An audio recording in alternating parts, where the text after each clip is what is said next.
que eu tenho que falar mesmo? BlaBlaCast é o nome do negócio, né? Mas você acredita que no primeiro... Vai ter que voltar tudo. Tem que voltar, né? Você já Não, depois o Diego corta. Ah, tá. Diego corta. Muito trabalho para o Diego. Exatamente, ele está aqui justamente para presenciar isso. Bom, sejam muito bem-vindos ao segundo Blabla Branding. Dessa vez o nome certo, porque eu errei o primeiro, porque a pessoa é maravilhosa. Hoje a gente está recebendo a Érica Duarte. Tudo bem? Que é diretora executiva no São Paulo, do Departamento Jurídico. E o Eduardo Toni, que é diretor executivo do Departamento de Marketing. E é legal que o papo hoje aqui é porque em uma das entrevistas, depois de uma conversa com a Érica, a gente percebeu que existia uma conexão entre o Departamento Jurídico e o Marketing. A gente ficou muito curioso com isso, curioso também com a carreira de vocês. O Blabla Branding, ele tem esse objetivo, né, de, como eu falei com o Tony, de mostrar que não são extraterrestres por trás das grandes marcas. São pessoas, elas têm carreiras, têm aspirações, têm inspirações. Então a ideia do papo hoje aqui é vocês contarem um pouquinho da carreira de vocês, da relação de vocês com marcas, a sua relação com marcas, que pra gente é curioso, né? E a gente bater um papo bem tranquilo mesmo, descontraído. E quem sabe inspirar alguém a se aventurar pelo mundo do marketing, das marcas, alguém do jurídico olhar e falar, olha, legal esse negócio aí. Então sejam muito bem-vindos e eu tenho que falar pro Diego soltar a vinheta em algum momento do mundo, né? Que é agora. Vai!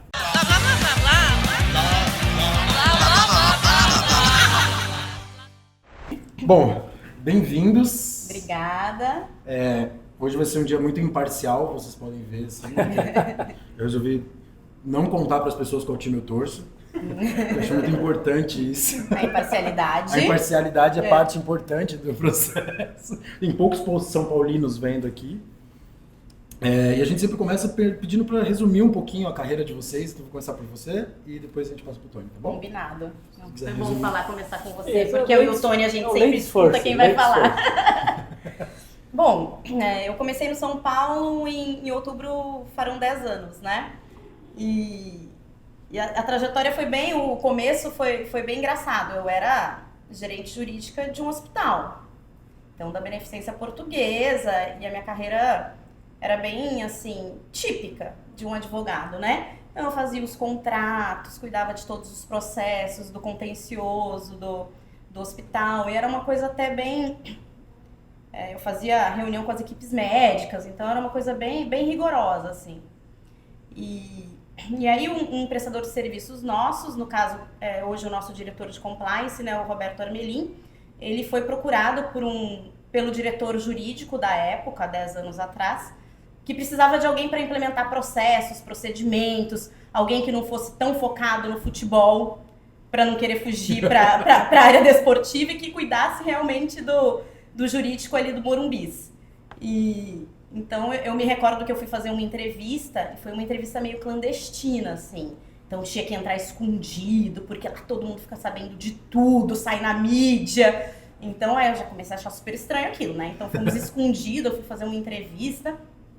Olha, você vem pra cá, a gente precisa estabelecer normas, procedimentos, regras, né? E estabelecer um departamento jurídico de empresa mesmo. E aí eu me lembro que no mesmo dia ou no dia seguinte eu liguei pro meu pai. Meu pai é ortopedista, fez 80 anos esse ano, e ele foi ortopedista do time de São José dos Campos. Então ele ia nos jogos, ele entrava no vestiário, ele entrava em campo. E ele falou assim, não, você tá maluca? O que você vai fazer em time de futebol? Com aquele monte de homem, não vai ter a menor condição aquilo. Você é advogada certinha. Não vai. Pai, mas a oportunidade é legal, eu não sou aquelas advogadas tão típicas, então eu acho que deve ser diferente, deve envolver paixão, a gente é de uma família passional, acho que vai ser super legal. E aí eu me lembro que ele foi terminantemente contra. E aí eu fiquei enrolando o diretor jurídico uma semana, até que ele chegou e falou assim, olha, eu preciso pra ontem, ele é ansioso, ou você vem ou você não vem. Aí eu falei, nossa, vamos criar coragem e vamos, assim. E eu acho que foi uma decisão muito, muito acertada na época, porque o meu marido é São Paulino doente, o meu filho é completamente São Paulino apaixonado, e eu não era de time, eu sou capixaba, não tinha time de verdade, mas agora, há muito tempo atrás, e agora eu sou uma São Paulina apaixonada, né? Você cria um amor, uma paixão, e estar no São Paulo é muito legal. muito disso por conta do meu principal cliente interno, que é o marketing. E que hoje, graças a Deus, é o Tony. E é muito legal, porque ele cria as ideias fantásticas dele e eu, como jurídico, tenho que operacionalizar de uma forma a mitigar riscos. Então, acho que foi uma decisão muito acertada, há 10 anos atrás, vir para São Paulo. Que legal. Nossa, mitigar riscos, né? Tipo, aqui o povo que tudo criativo, né? E a gente tem isso dentro dos nossos clientes. A gente tem 3 farmacêuticas. E acho que a sua posição não é a mais amada pelo time criativo, né? Porque a gente olha pra e fala, eu queria tanto fazer isso. Então, é isso. acho que não vai rolar. Não, mas esse não é o perfil dela. Depois a gente fala sobre isso, mas esse não é o perfil dela. E você, Tony? A minha história é engraçada também. Meu pai era advogado. E eu sempre gostei de direito, mas eu gostava de tribunal, de júri, eu ia porque eu gostava desse caminho. E sempre foi muito de criança, de adolescente, muito criativo, inventava as coisas e tal. E eu tinha esse pé também de marketing, mas eu queria ser advogado. E quando eu já estava na época do colegial, hoje em dia não chama mais colegial, né? Sei lá como chama. Eu falei, vou começar a trabalhar no escritório do meu pai para começar a entender, né? E aí comecei lá, fazer aquelas coisas de escritório. Aí um dia meu pai falou, hoje você vai no fórum, você vai lá protocolizar um processo. E eu vou lá no fórum, protocolizar, que eu não sei nem o que é, mas eu vou. E fui. Aí eu cheguei no fórum, aquele monte de gente. E eu voltei para o escritório, pai, o que são? Um advogado. Eu falei, você tá louco? Eu lá no João Mendes, não é isso? Tô fora. Tô fora. É isso que é pra fazer? Isso, advogado é tudo aquilo, é advogado. Você tá louco, eu vou pular fora. E eu acabei fazendo faculdade, eu acabei prestando direito também. Eu prestei direito e comunicação social. E acabei escolhendo, porque eu dei sorte de entrar nas 2 faculdades e acabei escolhendo fazer comunicação social. E logo fui trabalhar no Grupo Abril, nós estávamos aqui falando um pouquinho antes. Trabalhei na época que a Abril era uma empresa muito grande, tinha muitos títulos. Quantos anos?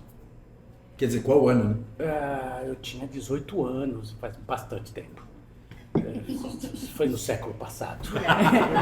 Não quero falar. Vamos deixar isso pra lá. Vamos parar de fazer conta, que pergunta discreta, né? Foi em 1900, Guaraná com rolha, aquela coisa assim, faz bastante tempo, sei lá, 18, foi no final do século passado. Eu e o Di, meu sócio, a gente se conheceu no Editora Abril. Então, a gente trabalhou de 2005 até... Eu de 2 até 2007, ele foi até 2010. Não, eu fiz a Abril me deu a possibilidade de passar em vários negócios da Abril. Então, por exemplo, eu cuidava da parte de assinaturas, da parte de publicidade, aí eu fui para televisão por assinatura. A Abril criou a TVA, que era a primeira TV por assinatura. É verdade. E nessa época eu estava em assinaturas, então, como a Abril tinha um sócio, eu saí da Abril e fui recontratado no dia seguinte. Olha que coisa maravilhosa, né? Porque tinha um outro sócio, então tinha que sair da empresa. E a Abril achava que, bom, esse negócio de assinatura a gente conhece, então fazer TV por assinatura vai ser uma moleza, né? Lelê do engano, né? Quebrou o grupo, não tem nada a ver com assinatura de revista, era um outro mundo, concorrer com... Quando não existia TV por assinatura, a TVA foi a primeira empresa, por que pagar se eu tenho de graça?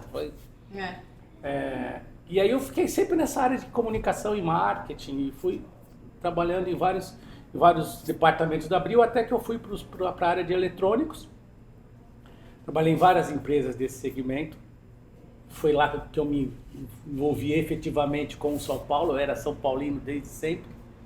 Mas lá eu tive o meu primeiro contato com o São Paulo quando a gente patrocinou o São Paulo. A LG patrocinou o São Paulo por muitos anos. O jurídico ainda não era a Érica. Eu se relacionava com outros diretores, ainda não era a Érica. Alguém muito pior. Que eu nem lembro quem era. Mas... E aí eu comecei a ter contato com o São Paulo como patrocinador. E o diretor de marketing à época é o hoje presidente. E ele brincava, um dia eu vou ser presidente de São Paulo e você vai ser meu diretor de marketing. E quando ele se candidatou, foi em setembro de 20, o nome dele se tornou oficial como candidato, ele me ligou, você se lembra desse pedido, desse desafio? Lembro. Então se eu ganhar, você vai vir trabalhar comigo. Bora trabalhar no São Paulo. E aí é uma loucura, né? Porque você une 2 paixões no meu caso, né? Que é a minha carreira, a minha profissão com o time que eu gosto. É mais fácil ou é mais difícil? É muito mais difícil. É muito mais difícil. Porque a Érica vai lá, a gente tem um camarote, a Érica sabe como é. A gente recebe convidados, próspectos, clientes, e eu faço lá o trabalho de meio de campo e tal. Quando começa o jogo, Só antes cara, do jogo. eu não me controlo, eu sou torcedor. É. Eu estou o diretor de Você marketing. tira a camiseta de diretor de marketing e coloca. Aí Dá licença um pouquinho. Eu xingo a diretoria, eu xingo o técnico. Precisa contratar um goleiro. Na época eu precisava, hoje não precisa mais. Temos um ótimo goleiro. Eu não consigo, é mais forte que eu. Mas o bom é que você pode xingar pessoalmente, né? A gente xinga pela TV no estádio. Você pode Não, mas xingar aí quando acaba o jogo, pessoalmente. eu fico no meu camarote, a gente tem lá outros lugares para assistir o jogo, que assiste a diretoria, eu fico lá no meu, porque eu realmente, como diz jogador de futebol, eu se transformo, né? É linha total. Completamente. Gente, eu preciso manter meu emprego, eu vou assistir lá do outro lado, depois a gente conversa. Eu estou recebendo clientes, convidados, eu tenho que fazer lá.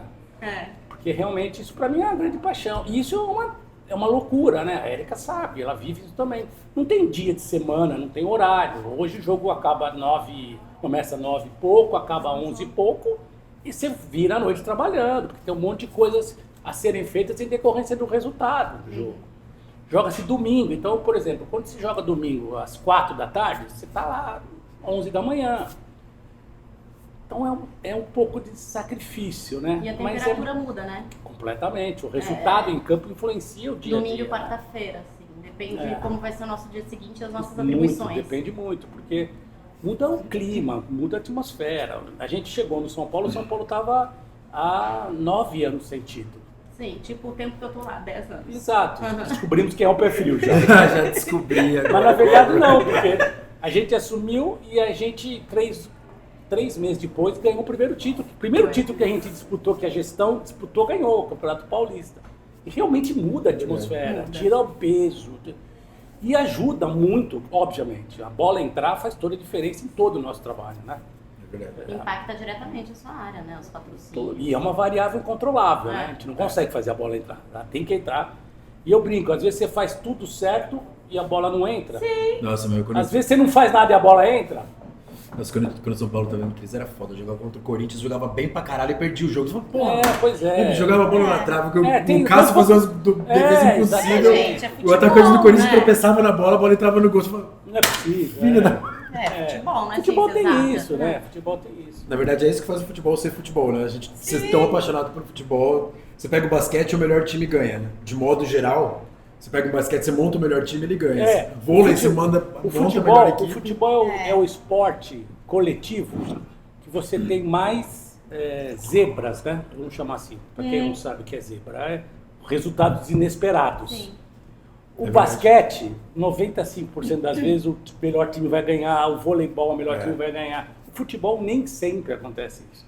Muito mais Com vezes muito o pior frequência. time ganha, com uma frequência muito maior que os outros esportes. Talvez louco. por isso que o futebol seja tão apaixonante, porque é menos óbvio, né? Menos óbvio. E para as empresas de apostas isso é bom, né? Porque tem um terceiro resultado que normalmente não tem, né? No basquete alguém ganha, se aposta ganha ou perder, né? Vôlei ganhou ou perder. Todos os esportes têm 2 resultados. E o o futebol futebol tem tem 3. 3, né? E tem muita gente que diz que o futebol não vinga nos Estados Unidos por isso, né? Não dá para empatar, tem que ter um vencedor. Ah, entendi. O americano, alguém ganha. Não Alguém dá tem que ganhar. empatou, ninguém ganhou. Entendi. Uma coisa que não faz parte da cultura, né? Faz sentido isso, né? É muito louco. E na sua carreira, qual que é o vou fazer a mesma pergunta para os dois.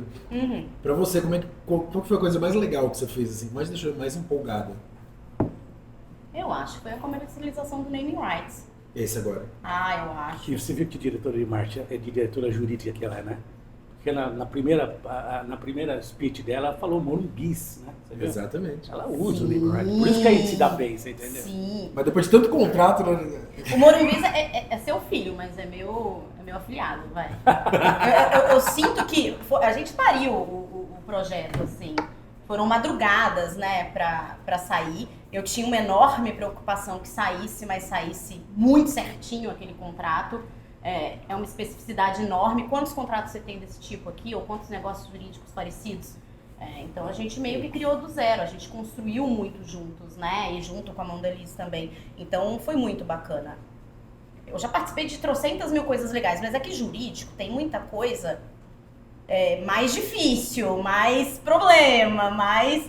Então, assim, o meu cliente interno mais legal e que traz as ideias mais diferentes e aí que são negócios jurídicos mais divertidos e menos tensos é o marketing mesmo. Então, eu acho que esse projeto é um dos mais legais. Porque todas as outras coisas não devem ser super divertidas. Né? Não.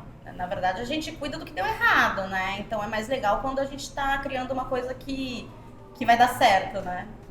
Mas ganhar um processo, não dá também um... Dá. Mas faz mais parte da rotina, não faz tanto parte de São Paulo, né? Do São Paulo Futebol Clube, assim. Mas pensando como profissional. Como profissional, a Érica...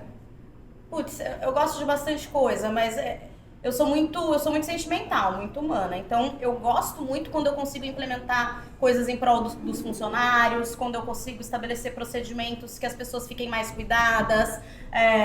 Por exemplo, eu gostei de virar diretora porque eu sei que eu vou trazer mais colegas para essa posição e que a minha sala agora virou um local que as colegas e que as meninas vão lá para conversar sobre coisas que nunca foram antes pensadas. Então, eu acho que essas coisas me dão bastante prazer, sabe?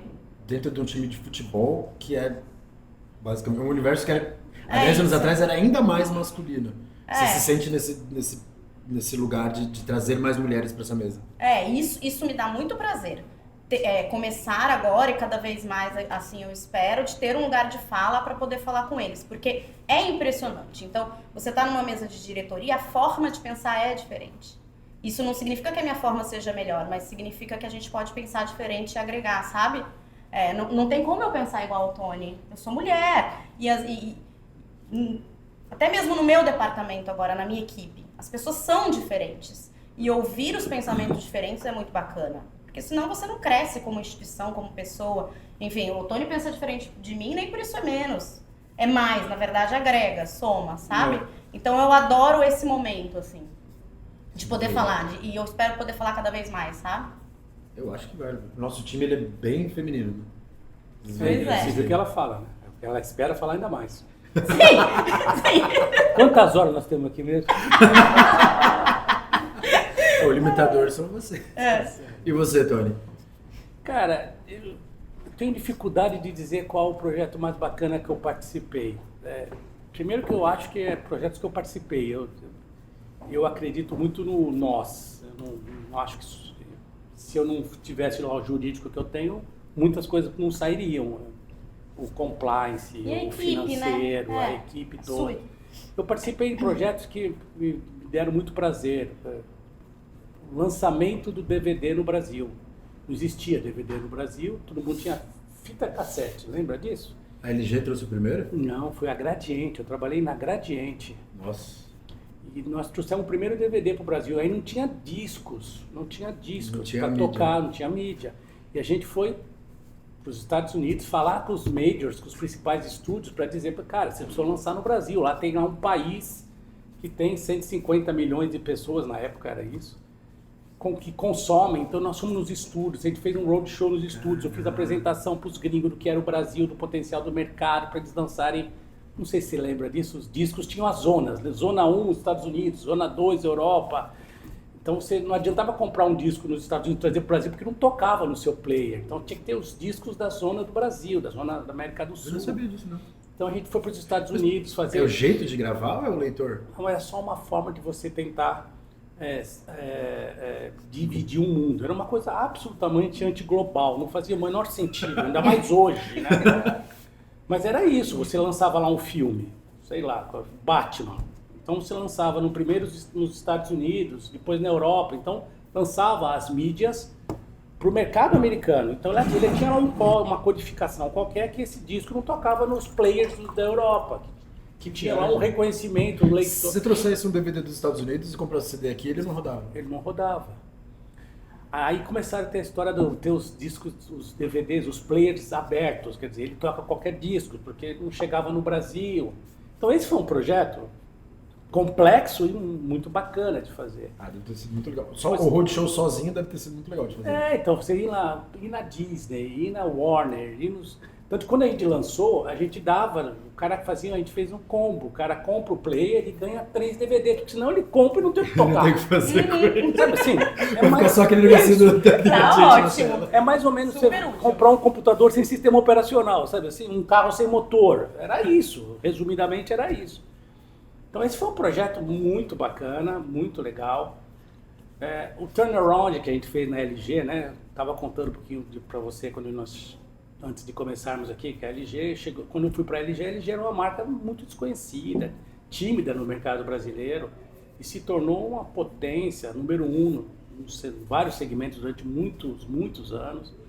E eu pude fazer parte também dessa transformação, também foi muito bacana. Agora, óbvio que as coisas que mostram São Paulo são inesquecíveis, né? Bate num lugar diferente, né? E tem coisas muito bacanas que a gente fez no São Paulo, não com tantas repercussões. Por exemplo, o Morumbis é um case espetacular.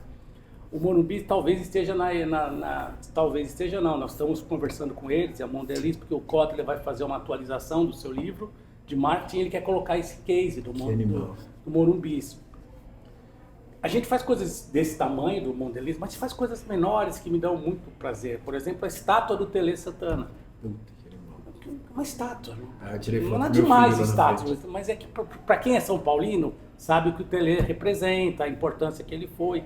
Provavelmente nós estamos aqui hoje falando com você porque o São Paulo um dia começou a ganhar tudo graças ao Tele. Eu comecei a torcer em São Paulo pro São Paulo em 91.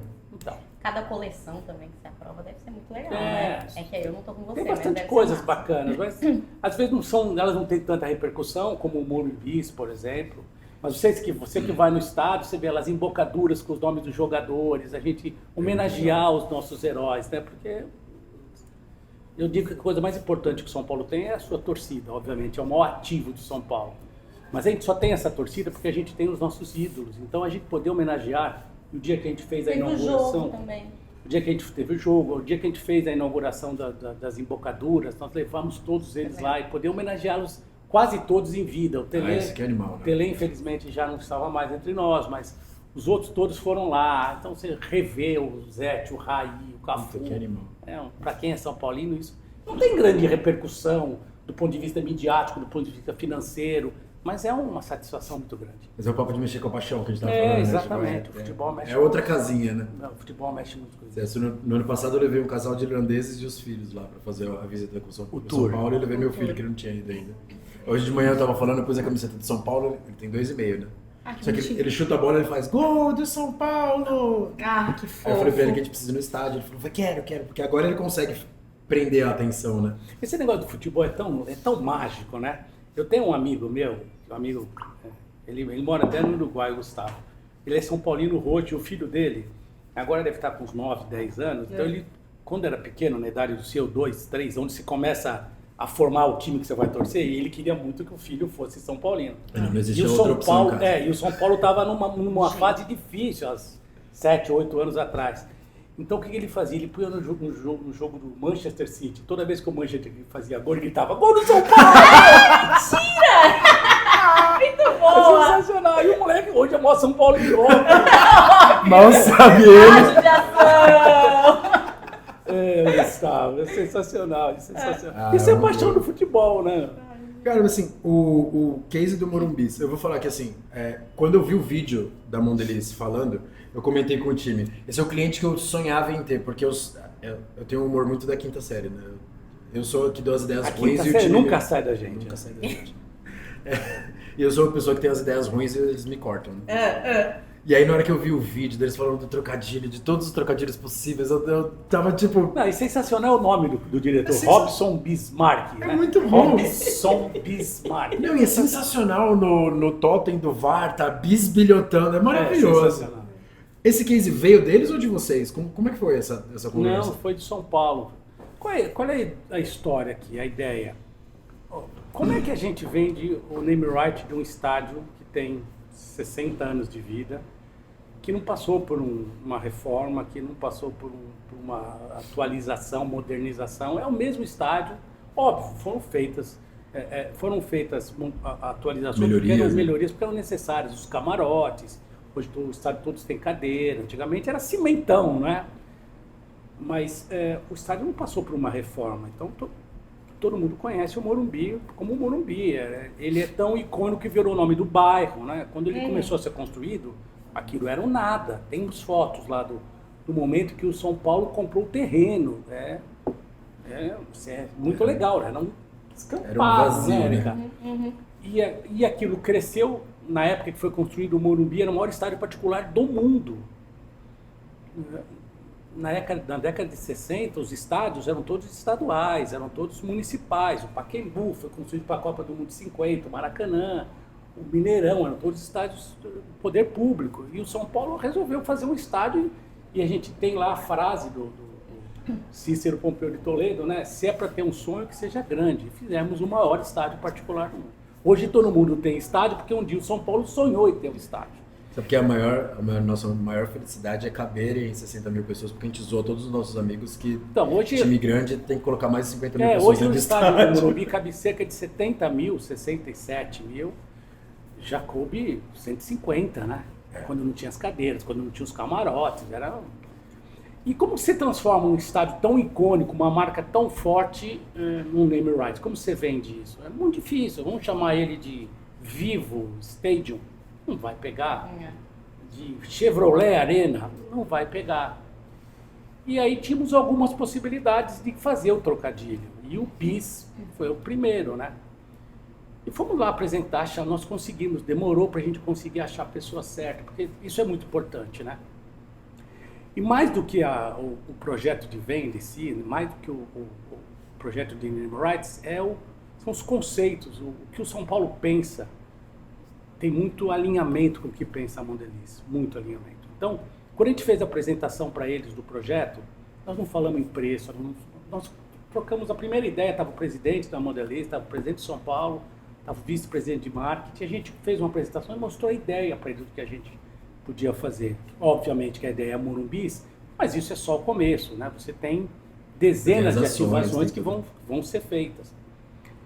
E eles, o terceiro setor para eles é muito importante, o ESG para eles é muito importante, eles têm princípios muito parecidos com os nossos. E a gente, depois da apresentação, foi fazer uma volta pelo estádio, e depois eles almoçaram com a gente. Quando acabou a reunião, eles foram embora, a gente sentou e falou assim, vai dar certo isso. Vai dar liga. Vai dar liga. Você percebeu que ali, sabe aquela coisa, é a união perfeita, porque eles entenderam, não estamos vendendo uma placa, nós estamos falando de um conceito, E daí saiu o Morumbis, né? E vão ter muitas coisas bacanas. Agora, semana que vem, a gente vai anunciar uma coisa legal, envolvendo a torcida, de fazer os sector rights, fazer as embocaduras. Eu não posso dar spoiler aqui, mas vai sair muita coisa legal ao longo do tempo. A gente está muito feliz com eles, são muito sérios. A Érica citou que esse é um case importante do contrato, né, Érica? Sim. Eu me lembro que a gente começou a saber que estava vazando o assunto. Isso foi tratado muito confidencialmente. Só que chega uma hora que envolve muita gente, estava vazando. E a gente entrou na sala na minha sala a gente fez um call com eles, começou às 10 da manhã, acabou às 9 da noite. Foi. E a gente não saiu das 10 da manhã às 9 da noite. Mas foi assim, para alinhar os detalhes do contrato, porque a Mondelez tem muitas policies, tem muitas regras de compliance, de comportamentais, não é verdade? E nós também temos. Então a Érica colocou todo o time dela, eles colocaram o time deles de advogados. Nós começamos às 10 e saímos às 9 da noite. Tinha até um jantar com o presidente, era no final do ano, de confraternização. Nós chegamos o último a chegar e ainda levamos o computador para assinar o contrato, porque ia vazar o assunto. Ou a gente resolve isso aqui Não, e assina. Tinha que bater uma tela. Porque ia vazar o assunto. Já É tão começou gostoso ler contrato, a gente estava refazendo o contrato da empresa, a gente passou com o advogado, cláusula por cláusula. Que negócio Você ficou gostoso de feliz, fazer. né? Muito. Pense numa manhã feliz. Esse ainda foi um ponto. Nesse aspecto. O Tony ele fica impaciente, mas eu obrigo a ficar. Eu fico impaciente. Porque ele quer assim, não, agora então aqui já tá bom, essas não precisa mais ler. Não, vai ler tudo, porque jurídico é o meio, não é o fim. Ele precisa validar as condições comerciais do contrato, todas. E aí às vezes vai ficando impaciente. O problema é o todas. O problema é o todas, porque no geral tá certo. Não é no geral, amigo. É aqui, ó. Se der errado aqui. Isso. Não, no geral a gente combinou isso daí, não, mas vamos ver aqui se o que você combinou tá refletido aqui. Não, mas é muito cansativo, é estressante, mas é fundamental, porque a pior coisa que pode ter numa relação é você falar, não, porque o contrato... Não, A pior coisa que tem que ter é você ter que voltar nesse lugar, né? Não, você tem que sentar, vamos pegar o contrato. Se a pessoa Deu pega alguma O coisa contrato errada. só é válido quando dá errado, né? Isso, se a E aí você pessoa vai ter que pega o revisitar. contrato é porque tem problema, né? Eu tento evitar pegar contrato. Pegou o contrato é porque tem coisa errada, porque a relação não tá boa. Né? Ah, e até eu. Evito voltar no porque contrato. Se você der pra faz- dialogar... No nosso caso, por exemplo, a gente tem contato com os patrocinadores todos os dias. Mas você vai fazer 2 posts ou 3? Você precisa de 3, vou fazer. Não vou Isso ficar é- olhando o contrato para saber se são 2 ou se são 3. O importante é fazer dar certo, né? Claro, o importante é fazer dar certo. O importante é que vocês estejam felizes, todo mundo esteja feliz. Se o negócio não é bom para os dois, vai durar pouco, né? Você E precisa precisa- voltar no contrato, porque provavelmente não vai ter Precisa- outro contrato, né? E Mas a gente, esse e a contrato, gente volta muito pouco, do ponto porque de vista- vocês se dão bem com os parceiros. Do ponto de mas vista de contrato, esse ainda foi trabalhoso, grande, mas foi tranquilo, porque tem contratos que são bicolunados, né? Português e inglês. Você faz um call com o cara que está na Superbet. Estônia. O Superbet, a gente também passou horas, mas onde eles estavam? Em Londres. Londres. Eles né? estavam em Londres. Aí Foi você faz- exaustivo, você ficou também. País é outra cultura, as leis muitas vezes são diferentes, né? Então, É verdade, como é que faz? Faz bicolunada. Mas tem leis que se aplicam lá e não se aplicam aqui? Tem, mas 99% das vezes eu exijo que a lei seja brasileira. Essa aqui. porque E, afinal de contas entre conflito entre português e inglês, numa versão de contrato bicolunado, a gente coloca que a versão em português prevalecerá. Aí isso é uma coisa que ela não abre mão, então Aí eu tenho o que Tony hoje em negociar. dia- Isso, e aí o Isso. povo tá lá na Estônia. Tem que negociar. O que vale é português. Antes de A chegar gente pra já mim- vai aprender. Antes de chegar pra mim, ele já combina isso. Então, o meu jurídico não vai deixar. Pra eu continuar conversando com você, precisa essas duas coisas. Não, agora mesmo, por exemplo, nós estamos negociando um contrato que não foi para ela ainda, e nós já estamos barrando coisa que eu sei que ela vai barrar, então já nem vai para ela. Não, isso não, É bom que você educa o... Mas ganha tempo. Isso no nosso jurídico não manda pro jurídico, eles já dizem tudo que não pode. Não, isso eu já nem vou mandar, porque ela vai reclamar com razão. Não, Eu então sei vou que não perder pode, né? tempo, Eu sei porque- que não pode. Porque a gente tá tão junto, trabalha. Assim, Muito outro dia eles fizeram uma apresentação lá para a diretoria e colocaram lá o número de contratos e os principais clientes.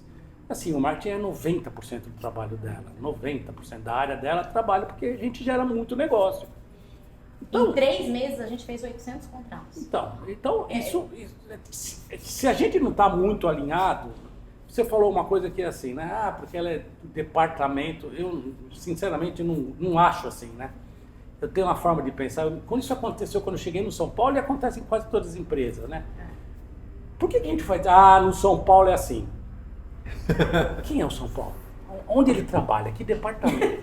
Quem é o São Paulo? Somos nós, cara. Não tem assim, o São Paulo é assim. Não. Os departamentos são feitos de pessoas, as empresas são feitas de pessoas.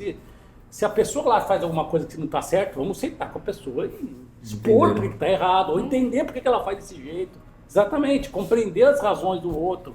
Então, ela fala lá, não, o contrato tem que ser em português. E que vale as regras do Brasil. Claro, nós vamos exercer o contrato no Brasil. Faz sentido? Se as leis da Estônia, mas o São Paulo está no Brasil. Se a gente infringir o contrato, é aqui no Brasil. Então faz todo sentido. Então já vamos negociar isso com ele antes de levar, né? Óbvio. Eu já tive clientes internos que pareciam que estavam advogando para a empresa terceira, né? E aí é muito sofrimento pra mim. Putz, você joga no meu time. Peraí, né? Mas assim, eu não sou jurídico do não, né? Não, Na verdade que eu não falo jurídico, não. Eu brinco com uma outra história, como nós estamos no futebol, né? Você tem um jurídico zagueiro e o jurídico centroavante. A Erika é o jurídico centroavante, ela quer fazer gol. Vamos fazer acontecer. Tem um jurídico que fica, não, veja bem, Aí cuidado, trava tudo. cuidado.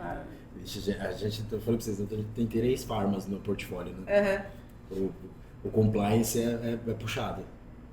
Então é bem que puxado. o compliance não tá comigo. Farma É que farma é pesado. Mas É porque durante um tempo, e é muito louco, porque daí, por atender eles há muito tempo, você começa a conversar e a gente, por ter essa mesma drive que você, a gente fez muita reunião com os jurídicos Pra entender primeiro, né? Não, tá, eu não posso fazer, mas me explicar isso.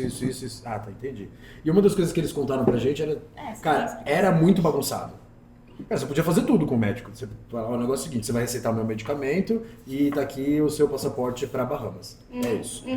Só que é saúde, eu não posso escolher o medicamento de acordo com o laboratório que me beneficia mais.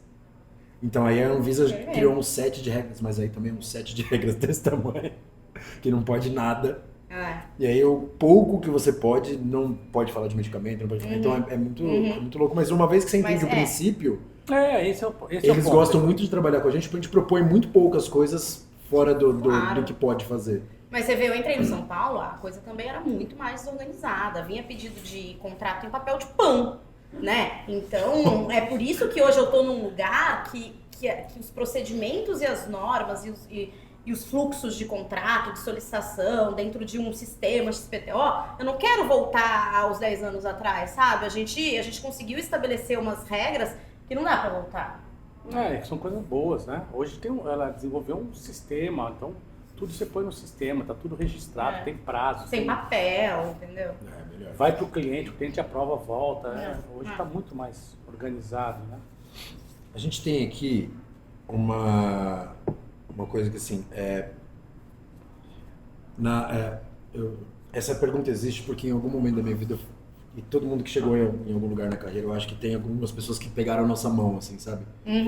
E aí, eu queria que cada um de vocês contassem quem foi o profissional ou os profissionais que você falou, putz, essa pessoa me ensinou o que eu sei hoje, ou porque essa pessoa existe e eu tô no São Paulo hoje, ou porque essa pessoa me ajudou na carreira, sabe? Tipo, eu tenho a sorte de ter no time a Paty, que foi a pessoa que transformou minha carreira. E em algum momento eu contratei ela para trabalhar no time e ela não tá aqui agora porque ela tá entregando uma concorrência. Mas assim, quem você fala, putz, essa pessoa aqui foi uma inspiração, foi um mentor, foi alguém que abriu uma porta para mim, que tipo, teve algum momento na sua carreira que foi transformado por alguém? Eu tive muitos. Eu também tive sorte de ter muitos chefes inspiradores. Eu acho que eu nem vou citar alguém porque eu vou cometer injustiça, pode ter certeza. Eu vou citar uma pessoa que não foi minha primeira, foi minha segunda chefe. Eu trabalhava na Abril e eu era auxiliar de qualquer coisa, assim, auxiliar de escritório, auxiliar de qualquer coisa. E depois de, sei lá, um ano trabalhando lá, o coordenador da área saiu e tinha auxiliar, assistente, supervisor. E ela me promoveu para coordenadora, assim. Tinha um monte de gente na minha frente e ela falou, você que é o bom, você que vai ser promovido. E aí, você imagina, eu tinha uma equipe toda que me odiava, tinha um monte de gente assim, e eu virei chefe de todo mundo de um dia pro outro. E ela me ajudou a liderar, como você tem que se portar como chefe. Débora Madureira é o nome dela. Eu vou cometer outras injustiças de pessoas que eu não vou citar, mas ela foi uma pessoa muito importante, porque ela me ensinou a liderar, a ser chefe, porque a coisa mais difícil que tem é o ser humano, é lidar com gente, né? As leis são as leis, o marketing é o marketing. Agora, lidar com gente, e esse negócio que eu chego no trabalho, meus problemas pessoais ficam em casa, eu chego em casa, meus problemas pessoais do São Paulo não entram em casa, isso não existe. Então, lidar com gente é a coisa mais desafiante que a gente tem. E ela me ensinou muito nisso. Então, eu citaria ela, mas eu tenho vários outros. Mas é muito legal, né? Porque é exatamente isso, né? É sobre pessoas, né? É muito mais sobre pessoas do que sobre o trabalho em si, né? Eu tive a sorte de ter bastante gente também que... O bom de ter o programa e ele ser longo, porque daí eu vou cometendo as injustiças e eu vou reparando elas. Conforme... Você tem essa... Eu tenho a oportunidade de ir reparando. Esse é o programa 2, ele abriu falando isso. No programa 10 a gente volta. Eu vou lembrar mais uns 3. Não é que eu esqueci, não. É que eu vou cometer muita injustiça. Então é melhor cometer todas do que só algumas. E você, Eric? Tem alguém que... eu vou citar uma, então. Eu comecei... medo. Eu comecei em empresas de ônibus. Eu trabalhava em escritório e eu odiava. Tinha que ir no João Mendes. E aí eu falei, meu Deus, como que eu vou ser advogada? Não tem nada a ver comigo, esse povo engomado, né? E aí eu consegui a oportunidade de um dos clientes do escritório me chamar para trabalhar no jurídico interno de empresa, que foi a Aviação Cometa. Na Aviação Cometa eu tive colegas maravilhosos. Da Cometa eu fui para aviação Itapemirim. A Itapemirim ela é cachoeirense, papai é cachoeirense, é capixaba.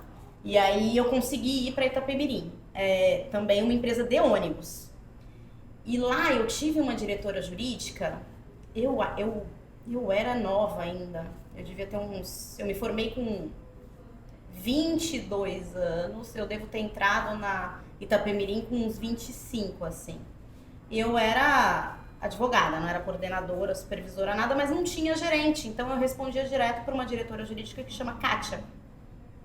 E ela é uma leite. Ela é de uma doçura. E assim, ela me ensinou que um diretor não precisa ser agressivo, prepotente, nada disso para liderar. Ela é de uma humildade, ela é de uma doçura. Eu não tenho nem 1/1000º da doçura dela. Eu sou bem mais assertiva. Mas toda vez que eu acho que eu tô muito brava, ou eu me lembro dela, sabe? Aquela foto que tem no teu escritório dela, então.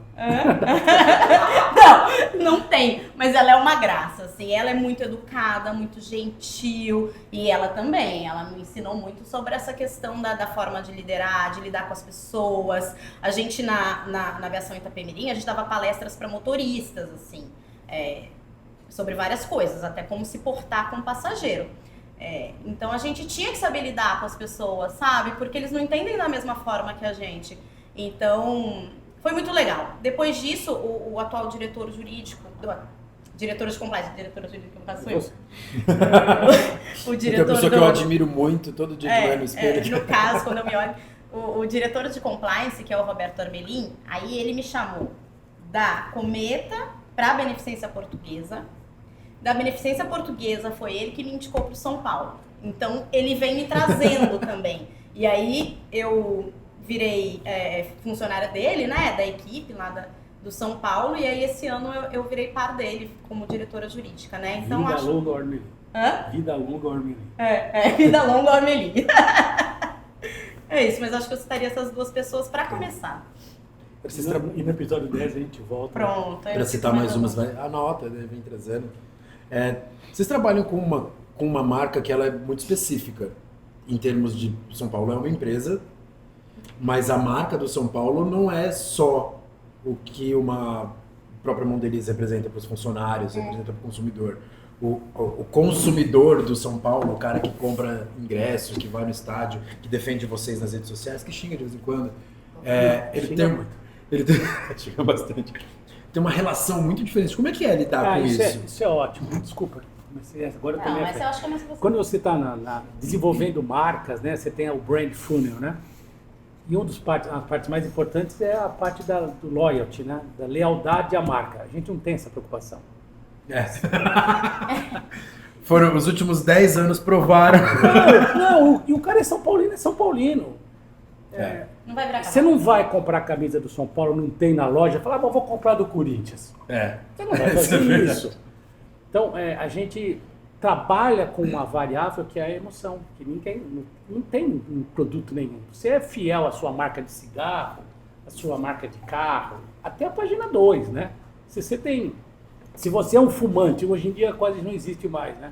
Mas você fuma aquele cigarro, se não tem, você procura num outro lugar. Se não tem, você vai comprar o que tem. É verdade.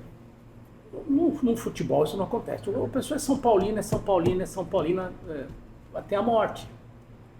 Então, você mexe com essa variável que é a emoção, que é pro bem e pro mal, né? Como você brincou, às vezes xinga, sempre xinga. Você ganha, a gente brinca, você ganha, você é um gênio, você perde, você é um Eugênio, né? Você é um estúpido, você faz tudo errado, Como é que pode, no domingo você acertou tudo, na quinta você errou tudo? Não é assim que é a vida, mas o futebol é passional, ele não quer saber, ele quer saber da bola entrar ou não. Então é muito diferente nesse aspecto. Você tem uma marca, você tem que cuidar de outros atributos, mas lealdade você já tem deles, né? E como eu falei, você tem domingo a domingo, você não tem outra opção. Você não tem folga. Joga no domingo, E agora se joga no Dia das Mães, se joga nos finados. Você joga todos os dias, é uma loucura. E sempre que o São Paulo joga, você tá lá? Sempre que o São Paulo joga no Morumbi, eu estou. E às vezes eu viajo, não muito, porque tem muita coisa, tem muito trabalho aqui. O São Paulo, vai jogar hoje, viajou na terça, volta amanhã. Então, às vezes não dá pra sair na não dá pra terça. você tirar essa janela. Não dá, é muito difícil. Claro, a gente só está aqui porque tem o futebol, é o nosso core business, obviamente. E era importante hoje demais. Eu sinto falta demais de estar mais próximo dos jogadores, de estar mais próximo do negócio em si, que é o futebol, mas não dá. Realmente não dá. Vou fazer uma outra pergunta que é mais direcionada a ele, tudo bem? À Não, mas ela vai vontade. responder ela agora. Ela pode, ela tem. Não, porque a minha curiosidade é qual é o trabalho de marca pro São Paulo, tipo... Porque a gente consegue entender que provavelmente você não precisa chamar as pessoas para ir pro estádio, porque as pessoas vão pro Precisa, estádio. não, a gente precisa sim, você precisa chamar. A gente faz ativação para o público, para ir para o público. O estádio é um faturamento importante. Hoje um clube de futebol ele vive basicamente de direitos, né? Direitos de televisão, de streaming, venda de jogador, e marketing, que é bilheteria, e patrocínio. Então é importante, a gente chama nas redes sociais, venha para o jogo, prestigia, ajuda, jogador faz chamada para o torcedor comprar ingresso, vir para o jogo. A gente faz sim, o presidente faz, a gente faz bastante isso, a gente tem que fazer sim. E aí quando você vai pensar na sua atuação, você vai pegar em todas essas fontes de receita e eu tenho atuações específicas para essas fontes de receita. E antigamente a gente tinha o futebol, era basicamente a Globo e o patrocinador.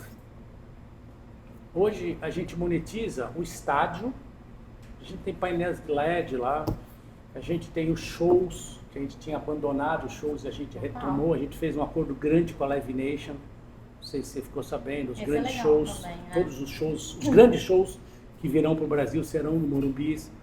A gente tem as redes sociais para monetizar, a gente tem licenciamento de produto, a gente tem sócio torcedor, a gente tem venda de camisa, produtos licenciados, a gente tem...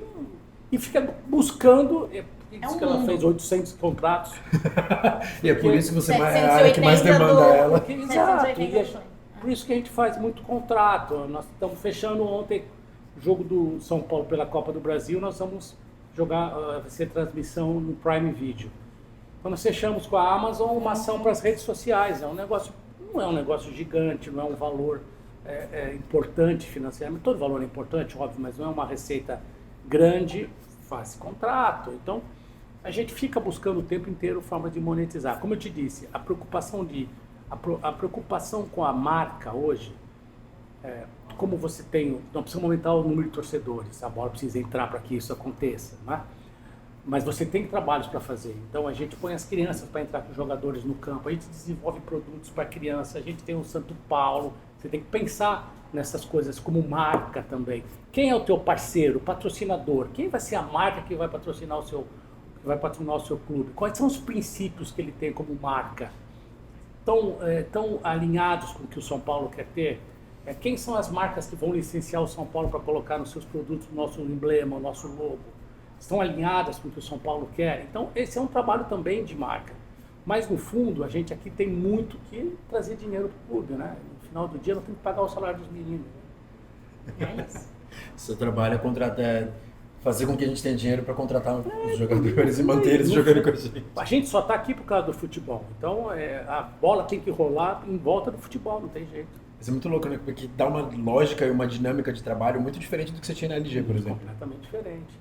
E como eu disse, né, quando na LG você vai lançar um produto, você estuda o mercado, você estuda os concorrentes, você estuda os features, o que o produto tem que ter. Você tem, teoricamente, todo envolvido, todo o environment, né? Você tem todo o ecossistema na mão.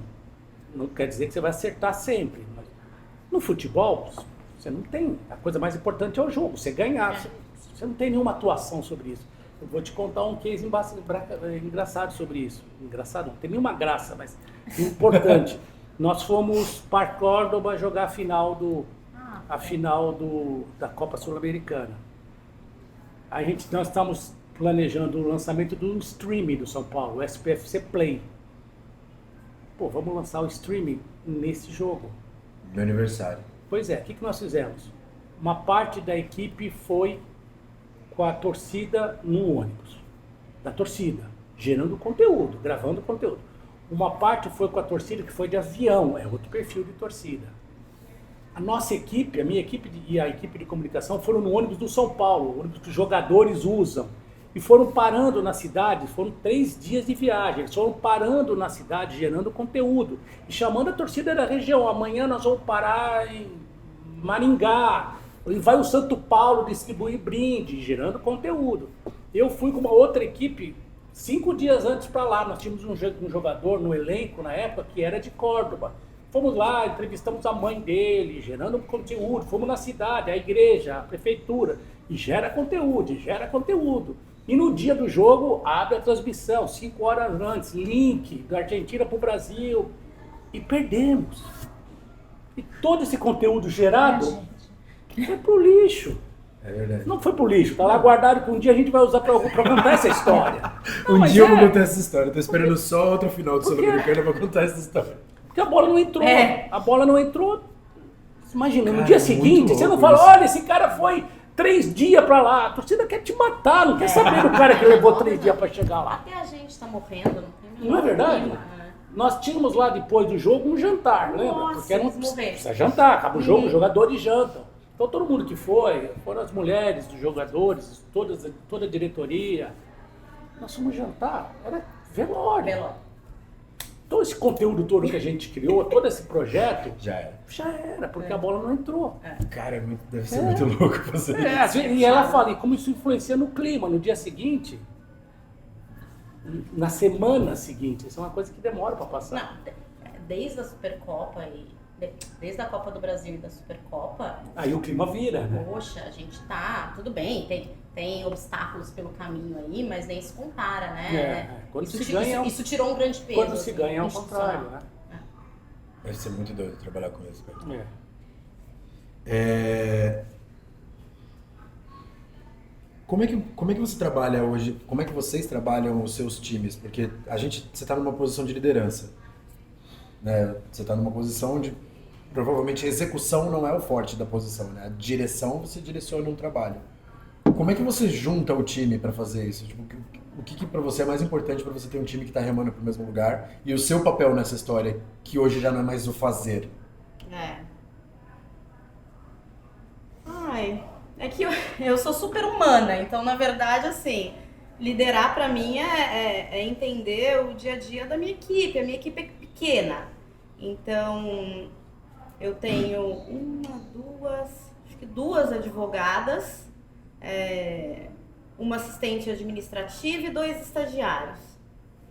E o que eu fiz assim que eu assumi a diretoria foi verificar os anseios, as necessidades, o que a gente podia fazer para melhorar como equipe, sabe? Puxar todo mundo para cima. E aí eu tenho uma equipe muito leal também. Na verdade, o que a gente faz é um grupo de muita amizade ali. Então, eu tenho parceiras, né? Eu quase não tenho funcionários ali. Então, eu tenho parceiras e a gente se mata junto, porque é muito trabalho e uma equipe muito pequena. Então, na verdade, a gente está sempre sendo engolida e às vezes eu paro e falo, nossa, preciso conversar com as meninas, porque agora eu tenho uma sala, né, elas brincam que eu grito e fico saindo da minha sala o tempo inteiro, assim, porque a gente precisa dessa interação, né? E eu sei que tá todo mundo ali assoberbado, então, na verdade, o que eu preciso é entender, né? As meninas, 2 delas são mães, então não adianta eu querer que elas tirem férias sem ser em janeiro e julho, elas querem tirar com as crianças. Então, são muitas coisas que talvez os outros líderes não tivessem tanto essa percepção. Eu acho que você tem que se colocar no lugar do outro, né? Você tem que ter empatia e assim segue bem, sabe? Essa pergunta me lembrou de um dos... Não foi meu chefe direto, porque ele era o presidente da empresa, mas ele é uma das pessoas que me inspirou, né? Primeira correção da pergunta anterior. Roberto Tivita, que era o presidente da Abreu, ele falava, quanto mais você cresce, menos você faz o que você gosta. Menos você faz o que gosta. Posso te garantir. Ele era o editor da Veja, por exemplo, e ele não conseguia mais, obviamente, escrever. E ele tinha a última página da Veja, ele escrevia com o passar do tempo, nem isso ele escreveu. Então, é verdade o que você disse. Quanto mais você sobe, menos você faz o que gosta. Eu tento fazer, por exemplo, uma apresentação de produto para cliente. Lá no São Paulo sou eu que faço. Eu não quero saber. Isso é uma coisa que eu adoro fazer, eu faço questão, acho que faço bem, faço questão de fazer. Que gosto de fazer, sei como fazer, então essa é uma das coisas que eu ainda mantenho, mas a gente faz muito pouco que gosta. E acho que é o que a Érica falou, né? Eu faço também, né? Os grandes contratos eu faço. Sim. Mas por que quer, né? Hã? Porque quer, porque precisa. Às vezes porque precisa, às vezes precisa de uma precisa. senioridade maior, precisa. às vezes precisa. Mas eu acho que liderar as pessoas é o grande desafio, né? As pessoas são diferentes, as mulheres têm TPM, os homens têm problemas, e claro, as mulheres também, problemas em casa. Liderar a gente é. Vocês também têm TPM. Não, eu diria que nós estamos constantemente em TPM. É que a nossa não passa. Nossa, A nossa não passa. Essa singularidade eu diria que aí. nós temos TPM todos os dias. Então eu acho que é o maior desafio que eu tenho é liderar as pessoas. Eles às vezes me imitam lá no marketing. Você já viu eles me imitando. E é engraçado, porque eu me vejo neles. Eles me imitam, eu falo, pô, mas sou Nossa, eu é parecido mesmo, né? Quando eu fico bravo, que eu dou bronca em todo mundo, eu faço exatamente isso. Eu tento manter um clima muito ameno. A gente é com as parecida. pessoas. Muito parecido. A gente tenta manter um clima muito ameno, de amizade, Eu tenho um funcionário lá que podia ser pai deles, né? Então eu tento... Hã? Eu tenho uma história engraçada agora, vou te interromper. Você lembra daquela novela que tinha a Raquel e a Ruth?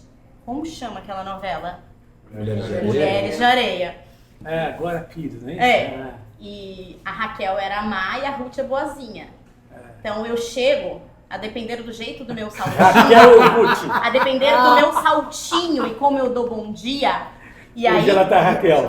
imediatamente vem um papelzinho por debaixo da porta. Você tá super Raquel. Vamos trazer a Ruth? Mas é direto por WhatsApp, manda um e-mail. Aí elas mandam um e-mail. Cadê a Ruth? Vem, Ruth.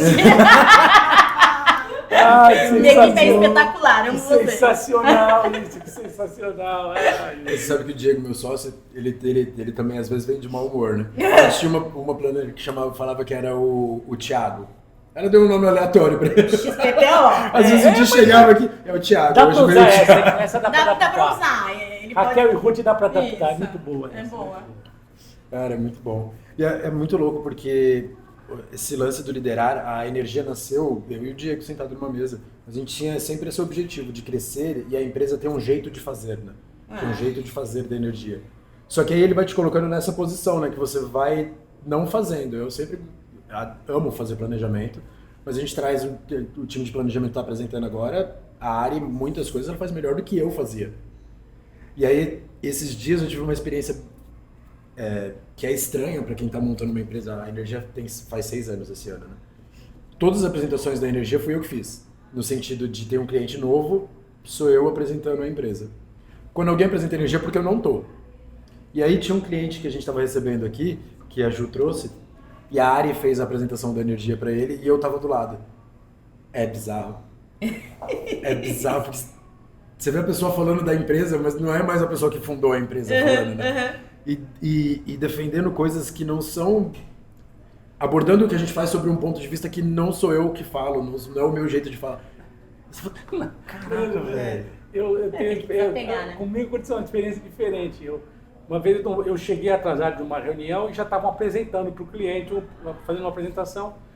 E eles, cara, minha equipe veio apresentar para os clientes. E eu tava, até as piadas que eu faço. Meu Deus! Até as não, piadas, mas aí não tem autenticidade. Isso que vai. é marca registrada. Entendi. Isso que é padrão de comunicação, né? Percebeu essa orientação? Não, claro que não. É que as piadas são boas. Vai por mim. Eles Então, usam porque elas funcionam, E né? ainda falava, olha, o Tony que conta essa piada. A mentira. O Moreno e o Léo, sensacional. Eles Mas até tem que piada. desapegar, Porque né? no futebol, é diferente, você vai fazer uma apresentação para uma empresa, é um negócio mais... No futebol é fundamental você ter um clima. Então eu não começo uma É apresentação... parte do futebol isso, né? Ontem eu fiz uma apresentação para uma empresa americana. Qual é o seu time? Eu tinha um corintiano. Cara, no meio da apresentação eu falo, olha, eu falo lá os títulos do São Paulo, então eu brinco, ó, nós temos 3 Libertadores e 3 Mundiais. Tem time aí que tem 2 Mundiais e 1 Libertadores. Eu não consigo entender isso. Claro que é uma brincadeira, Tem porque time ele que tem tinha um lá Mundial e corintiano. meio, né? Então eu pergunto antes qual é o time deles, né? E eles fizeram a mesma brincadeira que a marca tá, mas registrada. essa é boa. Então boa. eles pegaram essa Entendi. brincadeira do Tony. Não, Tem Pô, que se ter tem- um mundial e meio só. Pô, se tem, por exemplo, tem um palmeirense, eu falo, ó, deixa eu te falar, Já é. mundial é um campeonato que se ganha lá, né? Vocês não sabem o que é. A gente, claro, que eu Faz peço parte. desculpa, porque. Mas isso que é o futebol, essa brincadeira saudável que Faz parte, boa faz parte. parte do futebol. Boa Então, parte o jogo mesmo acaba uns 2 dias depois, quando a zoeira exato. durante aquele jogo Pô, se acabou, não puder zoar, cara, não tem graça. Exatamente. O legal do Você futebol tira- é metade da graça. Eu tenho um maravilhoso, a gente tem um amigo super palmeirense num grupo, e aí quando eu começo a falar dos títulos do Palmeiras, eu escolhi uma foto de um museu cheio de fax. Aí vamos na sala de troféu do Palmeiras, é um monte. Eu falo Tem um dos fax. monte de- Eu também tenho uma piada dos fax, eu também tenho essa piada. Eu brinco e falo, se vocês quiserem ir dentro no Google e encontra todos os títulos do São Paulo, jogos, o gol, não vai encontrar nenhum fax. Mas isso que é legal, na boa, isso que é Não, legal. o que faz do o futebol ser legal, Assim é como os exatamente corintianos e palmeirenses sacaneiam, brincam com o São Paulo, é isso que faz parte. Total, faz parte. Exatamente. Gente, eu queria agradecer a presença de vocês. Eu que consegui agradeço. liberar vocês no horário para você poder É almoçar. verdade. Eu que A gente agradeço. agradece muito o convite, viu? Muito Foi obrigado. muito bacana. Que seja o primeiro de muitos papos. E o próximo a gente falar no São Paulo, conhecer a estrutura, conhecer São o nossos camarote. Sem dúvida. Tá bom? Obrigado. Obrigada, muito Gente, muito obrigada, obrigado viu? pra vocês. Obrigada. Eu queria agradecer a todos vocês que assistiram o conteúdo. Não esquece de compartilhar, curtir, mandar esse conteúdo todo para os seus amigos que torcem para os outros times, para eles aprenderem um pouquinho como é que faz futebol. Precisa lembrar também que esse conteúdo está no Spotify. Você pode ouvir no carro, no trânsito, onde você estiver. E é isso. Até a próxima. Muito obrigado.